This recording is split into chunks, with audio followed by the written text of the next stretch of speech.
Milovaného muža v Bijacovciach na Spiši opäť pochovali. Jeho telo aj s trúhlou vytiahli z krypty potom, ako rodina hovorila o zvukoch z hrobu. Súdna pitva nepotvrdila, že by muž v hrobe ožil. Pohrebná služba už rieši ďalší podobný prípad. Papu!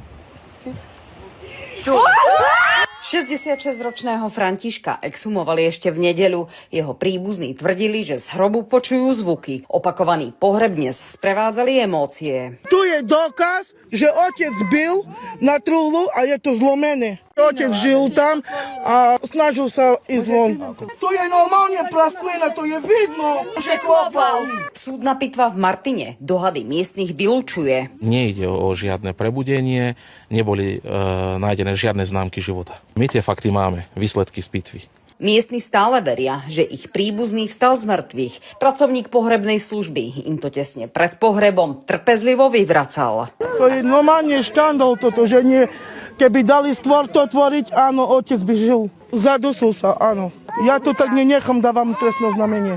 Ak by sa potvrdilo, že boli tam nejaké prebudenia alebo známky života, tak telo by sme našli v inej polohe, ako bolo pochované. Môžem oficiálne potvrdiť, že našli sme telo v takej polohe, aké bolo pochované. Pozostali žiadajú pohrebnú službu otvoriť truhlu. Chcú sa osobne uistiť v tom, že telo je vo vnútri. Situácia sa upokojila vo chvíli, keď na cintorín prišiel miestny farár. Hrob a cintorín je posvätné miesto. Váš mŕtvy jedného dňa prehovorí, ale nie na naše volanie, ale na hlas Ježíša Krista. No nezažil som takú situáciu ani vo svojom kňazskom živote. Zomrel na Veľký piatok, čo je dosť dlhá doba teda od umrtia a na to, aby teda žil. Kňaz daroval manželke nebohého ruženec. Rodinu vyzval na modlitbu. Pôvod zvukov má podľa hovorcu pohrebnej služby jednoznačné vysvetlenie. Hrobka je novovzniknutá, panelová. Zem pracuje.